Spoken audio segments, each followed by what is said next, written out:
it's the weekend of Saturday, September 30th and Sunday, October 1st, 2017. You are listening to Inception Radio Network, voice of the fringe majority. This is Carol Carl with Off the Beaten Path. But before we take those footsteps off the beaten path of the tried and true UFO headline news for the week, let's just meander over to our usual source of what we can watch in our night sky, earthsky.org. Here's what they offer for the weekend. The moon's near side is its dark side. Tonight, September 30th, see if you can make out the dark areas on tonight's waxing gibbous moon.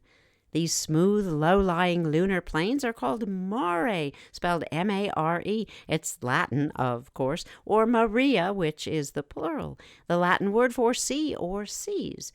You should be able to see the darkened portions on the moon with the eye alone. This collection of lunar plains, the solidified remnants of ancient seas of molten magma, actually make the near side of the moon reflect less light than does the far side, which lacks those Maria. So, in terms of reflectivity, the moon's near side is its darker side. If you'd like to scrutinize the Maria more closely, use binoculars, or if you've got it, a telescope. Remember, the view will be better around the time of sunset or early dusk, before the dark of night accentuates the glare of that moon. In times past, astronomers really thought the dark areas contrasting with the light-colored, heavily cratered highlands were lunar seas. In some ways, they were correct, except that these seas were molten magma, not water. Now solidified, this molten rock came from volcanic eruptions that flooded the lunar lowlands. However, volcanic activity, at least from basaltic volcanoes, is now a thing of the moon's past. For the most part, lunar Maria are found on the near side of the moon. In this respect, that makes the near side and not the far side that dark side of the moon. Maria covers almost 30% of the near side, only 2% of the far side. The reason for this is not well understood, but it's been suggested that the crust on the moon's far side is thicker, which would make it more difficult for magma to reach the surface. The lighter-colored highland regions of the moon are composed of anorthosite. That's spelled A-N-O-R-T-H-O-S-I-T-E. It's a certain kind of igneous rock. On Earth, anorthosite is uncommon except for the Adirondack Mountains and the Canadian Shield. For this reason, people in this part of the world like to fancy that the moon originated from their home turf. The prevailing theory? It states that the moon was formed when a Mars-sized object crashed into the Earth, creating a ring of debris that eventually condensed to form the moon. Bruce McClure, who wrote this article for earthsky.org, says, "I suppose time will tell whether this explanation for the moon's origin is true or false." Here's the bottom line. Strange as it may seem, the moon's near side is really its dark side. By that, what's meant is the near side of the moon reflects less light due to its collection of dark, low-lying lunar plains that are the solidified remnants of ancient seas of molten magma, which at one point, of course, was hot. Here's something hot. Headline, Elon Musk updates SpaceX's Mars colony plan. We grabbed this headline from space.com. It's written by staff. Now we know how Elon Musk plans to get 1 million people to Mars. At a conference in Mexico on September 27th, the SpaceX founder and CEO unveiled the company's Interplanetary Transport System, ITS, which will combine the most powerful rocket ever built with a spaceship designed to carry at least 100 people to the Red Planet, 100 people per flight. If all goes according to plan, the reusable ITS will help humanity establish a permanent, self-sustaining colony on the Red Planet within the next 50 to 100 years. Yup, that's what Mr. Musk said at the International Astronautical Congress held in Guadalajara. Quote, "What I really want to do here is to make Mars seem possible, make it seem as though it's something that we could do in our lifetimes, and that you can go," end quotes, he said. The ITS rocket will be more or less a scaled-up version of the first stage of SpaceX's Falcon 9 booster, Musk said. But the 254-foot-tall, 77.5 meters ITS booster will feature 42 Raptor engines, whereas the Falcon 9 is powered by 9 Merlins. When combined with the spaceship, which will carry a crew, the ITS will stand a full 400 feet. That's 122 meters high. And that is Musk's info input for Twitter. That would make it the largest spaceflight system ever built, taller even than NASA's legendary Saturn V moon rocket. The Raptor engine, which SpaceX recently test-fired for the first time, is about the same size as Merlin, but 3 times more powerful. ITS will therefore be an incredibly potent machine, capable of lofting 300 tons to low Earth orbit, more than 2 times more than a Saturn V could lift. The spaceship, which sits atop the booster, will be 162 feet, or 49.5 meters tall, 56 feet, 17 meters wide, and will have 9 Raptors of its own. The booster will launch the spaceship to Earth orbit and then return to make a soft landing at its launch site, which is currently envisioned to be Launch Pad number 39A at NASA's Kennedy Space Center in Florida. The spaceship will lift off with little, if any, fuel on board to maximize the payload, people, cargo, or a combination of both that the craft is able to carry to orbit. An ITS booster will therefore launch again, topped with a tanker, and rendezvous with the orbiting spaceship to fill its tank.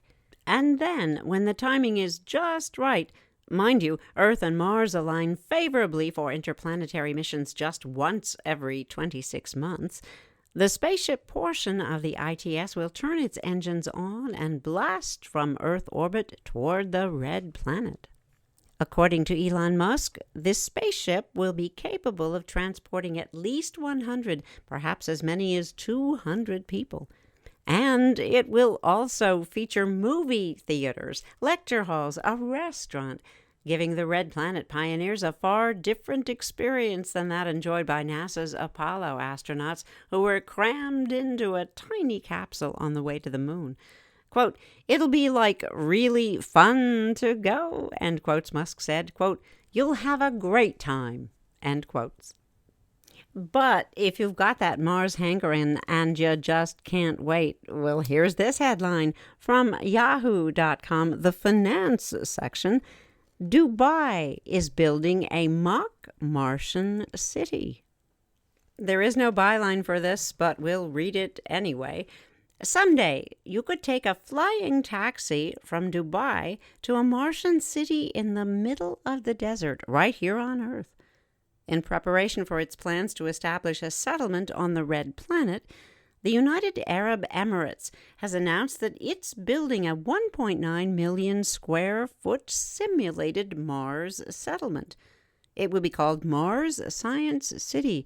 It will serve as home for interconnected domes housing various laboratories which simulate the planet's terrain.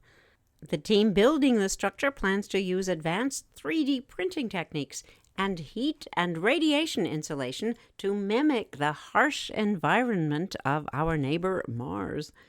Scientists will use those tabs to develop technologies that can provide future Martian colonies with food, water, and energy. That way, settlers wouldn't have to spend years eating only potatoes in their new home. In addition to laboratories, the man-made city will house a museum showcasing humanity's greatest space achievements, which will boast 3D printed walls made of sand from that country's desert. There will be areas meant to engage kids and ignite their interest in space as well. Once that city is up, the United Arab Emirates intends to conduct an experiment involving a group of people living within those confines for a year. The United Arab Emirates seeks to establish international efforts to develop technologies that benefit humankind and that establish the foundation of a better future for more generations to come. They also want to consolidate, quote, the passion for leadership in science in the United Arab Emirates, contributing to improving life on Earth and to developing innovative solutions to many of our global challenges, end quotes. The country hasn't revealed a timeline for the project yet, but whoever wrote this says, we'd sure love to see Matt Damon grace the city's ribbon-cutting ceremony. Oh, yeah. A shift now from the United Arab Emirates to the 37th parallel. We grabbed this story, believe it or not, from foxnews.com, the science division. Here's the headline: Alien hunters discover UFO highway across America. A brother and sister alien hunting team have discovered a UFO highway across America, along which hundreds of unexplained events have taken place. Events from cattle mutilations to alien abductions. This particular team of siblings, Chuck Zukowski and Debbie Ziegelmeyer, have spent years traveling across the United States investigating hundreds of UFO sightings. It was during one cattle mutilation investigation that Chuck realized that many of the unexplained events he'd looked into had taken place on the 37th latitude. He called his sister, who noticed the same with her investigations in Missouri, and the pair then began researching the phenomenon, discovering that there are clusters of unexplained events taking place across the same latitude line. The pair believes the 37th latitude line is a kind of UFO or paranormal highway, along which extraterrestrial craft enter and exit the Earth. Their theory is now the subject of a book called The 37th Parallel, and it's about to be made into a Hollywood blockbuster in the next few months. Chuck told The Sun online, quote, back in 2006, I was looking at my cattle mutilation investigations. There were huge similarities between all of them. Most of the cattle were laying on their right side. They're laying east to west, and then I noticed that lots of them were on the 37-degree latitude. So I called my sister at midnight, and I said, didn't you have cattle mutilations on the 37-degree latitude in Missouri? And she said, yes. And we started looking into it more. We soon realized it wasn't just cattle mutilations. There were all kinds of events. So we're up till 2:30 in the morning going through all these cases and starting to see these amazing patterns, end quotes. Now, the 37th latitude line runs from California through Nevada, Colorado, Kansas, Missouri, Illinois, Kentucky, and across to Virginia. Examples of cases along this line include the Joplin spook lights, unexplained balls of light that have been appearing in Hornet, Missouri since the 19th century, and then the famous Aztec, Nevada incident, 1948, when a flying saucer allegedly crashed, and Piedmont, Missouri, where 500 people reported UFO sightings in 1973. It doesn't stop there. The infamous Area 51 in Nevada and the Dulce base, an alleged underground alien base, are also located on that line. Quote, so for the next month or so, I started looking at all these cases, and I had all this data, end quotes, Chuck explained. He said, quote, all the GPS coordinates, everything from Native American sites to underwater caves. So I released it all on my website, and I mentioned it during an appearance on the Science Channel's Unexplained Files. And then for the next season of that show, they asked me to expand on my theory, so I did a whole episode on this for them. The bottom line is this 37th latitude is like a UFO or paranormal highway across the continent. We seem to think this highway is a major highway that these crafts use. They seem to exit and enter here, end quotes.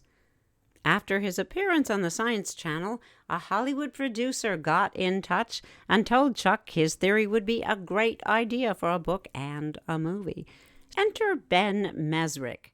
This broadcaster had the great delight of interviewing Mr. Mesrick for an episode of Epic Voyages, Ken Cherry's show here on Inception Radio Network. It's in the archives if you're so inclined. Ben Mesrick is the author of the screenplay for The Social Network and also something called 21, a story of those 6 enterprising MIT students who beat Las Vegas. Quote, in 2015, I signed a... Hey girl, have you done something new with your scales? Using new moisturizer? Nice. It really brings out the hazel in your eyes. Oh, hold on. Are you using whitening strips too? Your fangs look good, girl. Really good. A really charming snake charmer? Surprising. What's not surprising? How much you could save by switching to Geico. Wait, what? Have you been doing Pilates too? Geico. 15 minutes could save you 15% or more. Life rights contract with Flint Pictures. It got picked up by New Line Cinema, Warner Brothers, before the book was even written, just on the idea, end quote, said Chuck. The book, he continues, quote, came out last year. The screenplay is being written by a Hollywood screenwriter who has written movies for Matt Damon, Robert De Niro, Robert Downey Jr. The screenplay ought to be ready in the next month, end quotes. Chuck Zukowski says, quote, we'll know in October if the movie is going ahead, but they already have some big-name actors following the project, end quotes. And Chuck's sister, Debbie Ziegelmeyer, says she's now investigating what incidents have occurred on the 37th parallel around the world, specifically incidents that have taken place over water. Athens, Greece, that sits on the line, and it's also the dividing line between North and South Korea. Debbie's even witnessed UFOs herself on the 37th latitude, once after a party at her family's lake house near Farmington, Missouri, which lies on the line, and that happened last year. She said, quote, I have an app on my phone that you can use to look up, and it tells you what planets and constellations are visible. And then all of a sudden, we saw 4 stars in a formation. They were small stars, which kept getting higher and brighter. So apparently whatever it was coming into the atmosphere. And then the one of these objects on the top left-hand corner shot fast, straight up. And the top right and bottom did the same. And then the bottom right one went across the horizon. Debbie Ziegelmeyer said she spoke to other experts to see if there are any military or government projects that could do that. And those experts said no, they had no idea what this could be, end quotes. Chuck and Debbie say they have investigated hundreds and hundreds of paranormal cases. It's not just UFOs. The pair also investigate ghost and Bigfoot sightings. Quote, I get 3 or 4 people a week getting in touch with me through my website. Sightings, photos, videos. I always have a backlog, end quote, said Chuck. He continues, quote, we started off as crash retrieval investigators, but then you gather all this equipment, the Geiger counters, the electromagnetic field instruments, night vision goggles, and then people get in touch. Lots of Bigfoot sightings are associated with UFO sightings, and ghost investigations started coming up because I had all this equipment. We use EMF instruments to look for trace evidence, to look for crafts or entities, because they leave electronic signatures. Well, it turns out ghosts leave electronic signatures too, end quotes. And then Chuck Zukowski says this very interesting thing, quote, sometimes where we have had ghost sightings, the orbs they see might not be ghosts, but UFOs, end quotes. And then he adds, I like to look at my work as community service, end quote. That's cool. What we think of as the anomalous community. Well, there's lots going on in the anomalous community area of Chicago, Illinois. Lon Strickler's excellent site, phantomsandmonsters.com, brings us this sighting. It took place Tuesday, September 19th, 2017. Just another entry in the curious chronicling of the Chicago Phantom, the Owl Man. Here's the story. Says Lon Strickler, I received the following account on Tuesday, September 19th, 2017. Here's the account. First person in the words of the witness. I'm a former Chicagoan, and I was on a visit last week. I stayed a night downtown at the Sofitel Chicago Magnificent Mile. It's located at 20 East Chestnut Street. During the early evening, I looked out our window from the 30th floor and saw what I at the time assumed was a maintenance man, something on the roof of a shorter building, a building below ours. But it moved too fluidly, and it disappeared too quickly for a man. It was gray in color, and the shape I would definitely describe as a male with no clothes. I would say it was about 6 feet tall. There were no unfurled wings. This occurred Sunday, September 10th, 2017, at approximately 7 p.m. The thought of it hasn't left me. I couldn't see a door or anything that would allow a person to slip out of sight. It was odd to see something on a roof. This was a roof with no rooftop features such as a swimming pool, no outdoor seating, and it didn't look like there was any window washing, no construction, etc., that would easily explain why a person was on a high-rise roof and then a person disappearing so quickly.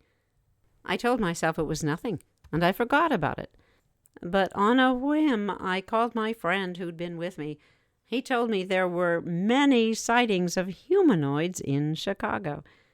I immediately panicked a bit, and I have to tell you, I'm very scared of things like these. I hope it doesn't mean any harm towards me or anyone else. Luckily, I live in Nashville. Are these things vindictive? I'm also a humble tarot reader, but I don't want to cause trouble. And this is signed Al. We're trying to figure how the tarot could play a part in this. Not sure. Somehow, however, we've got a sense that it's all connected. Layers of mystery. Here's a mystery of a UFO kind from Higginsville, Missouri. UFOstalker.com brings us this sighting. It's been given a MUFON case number for purposes of tracking and hopefully identification. It's 86993. The date of the sighting is September 27th, 2017. It got a next-day report. Here's what our witness offers by way of summary: flashing lights in night sky. Sighting specifics: viewing distance over 1 mile and eventually unknown. The altitude was over 500 feet, and there wasn't any cloud cover. The sighting duration was 45 minutes, but in spite of that chunk of time, our witnesses still list the object features as unknown. The flight path was a straight-line path, a path with directional change, and ultimately a path that included hovering. The object shape, according to the witnesses, does not apply. There isn't any meteorology, so we'll just have to wing it. Here's the event itself, first person in the raw, unedited words of the witnesses. On 9/27/17, approximately 10:15 p.m., I had taken my dog outside so she could use the restroom. I've gotten into the habit of looking up at the night sky, which is what I did. And I noticed what at first I thought to be a plane. But this object was blinking red, blue, green, and white lights. The object also seemed to have a smooth, coasting feel to it, maybe due to the fact that this object didn't seem to be producing any noise. For the steady pace it was moving, and for the night sky being so clear, I was surprised there wasn't any noise coming from this object. I ran the dog back inside and had my wife come outside with me so she could also see this. We observed this flying object, and another one appeared from nowhere right next to the first object we were watching. Now there were two.